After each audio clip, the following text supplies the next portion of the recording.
Hi అండి, అందరికీ నమస్తే. Welcome back to our channel.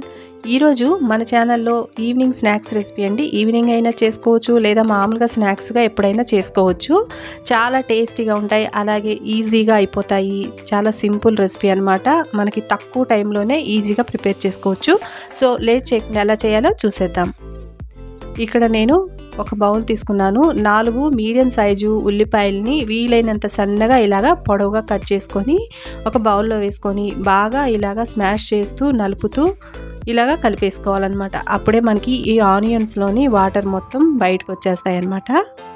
ఆనియన్స్ని ఇలాగ బాగా క్రష్ చేస్తూ కలపటం వల్ల కూడా మనకి క్రంచీగా ఉంటాయన్నమాట. వడలు అనేది టేస్ట్ బాగుంటుంది. ఇప్పుడు ఇందులోకి 2 ఇంచుల అల్లం సన్నగా కట్ చేసుకొని వేసుకోండి. అలాగే కరివేపాకు కూడా ఒక గుప్పెడంతా సన్నగా కట్ చేసుకొని వేసుకొని 4 పచ్చిమిర్చి ముక్కలు కూడా సన్నగా కట్ చేసుకొని వేసుకొని తగినంత సాల్ట్, 2 టీ స్పూన్ల కారం కూడా వేసుకోండి, బాగుంటుంది.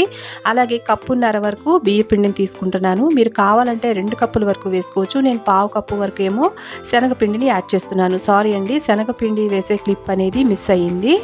కప్పున్నర బియ్యపిండి, పావు కప్పు వరకు శనగపిండిని వేసుకున్నాను. మీరు కావాలంటే మొత్తం అంతా బియ్యపిండి అయినా వేసుకోవచ్చు. తర్వాత 1 కప్పు వరకు వాటర్ని తీసుకొని కొంచెం కొంచెంగా వాటర్ని యాడ్ చేసుకుంటూ ఈ పిండి ముద్దననేది ఇలాగా ప్రిపేర్ చేసుకోవాలి. పిండి అనేది మరీ పలుచగా మరీ గట్టిగా కాకుండా ఇలాగ కొంచెం తిక్కుగా ఉంటే సరిపోతుందనమాట. ఇప్పుడు స్టవ్ వెలిగించుకొని డీప్ ఫ్రైకి సరిపడా ఆయిల్ని బాగా హీట్ చేసుకోవాలి. స్టవ్ని హై ఫ్లేమ్లో పెట్టేసుకొని ఆయిల్ బాగా హీట్ ఎక్కిన తర్వాత ఒక్కొక్క ముద్దను తీసుకొని చెయ్యిని తడి చేసుకొని ఇలా వడని వేసుకోవాలి. మొత్తం అన్నీ కూడా ఒకదాని తర్వాత ఒకటి ఇలాగే వేసుకోవాలి. స్టవ్ని హై ఫ్లేమ్లో ఉంచేసుకొని మనం వడలన్నీ వేసుకోవాలన్నమాట. ఈ వడలన్నీ వేసుకున్న తర్వాత మొత్తం అన్నీ ఒకసారి కదిలించకుండా 1 నిమిషం పాటు కాలిన తర్వాత ఒకదాని తర్వాత ఒకటి వేరే వైపుకి డన్ చేసుకోవాలి. మొత్తం అన్నీ ఇలాగా గోల్డెన్ కలర్ వచ్చేస్తాయి. తర్వాత ఇది మళ్ళీ తిప్పేసుకొని ఇటువైపు కూడా ఎర్రగా వచ్చిన తర్వాత వేరొక గంటలోకి తీసుకొని ఎక్స్ట్రా ఆయిల్ మొత్తం పోయిన తర్వాత వేరొక బౌల్లోకి తీసేసుకోండి.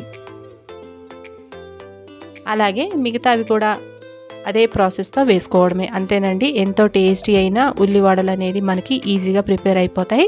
ఇవి చేసుకోవడానికి మనకి ఎక్కువ టైం కూడా పట్టదు, చాలా సింపుల్గా అయిపోతాయి అన్నమాట. టేస్ట్ కూడా చాలా బాగుంటుంది.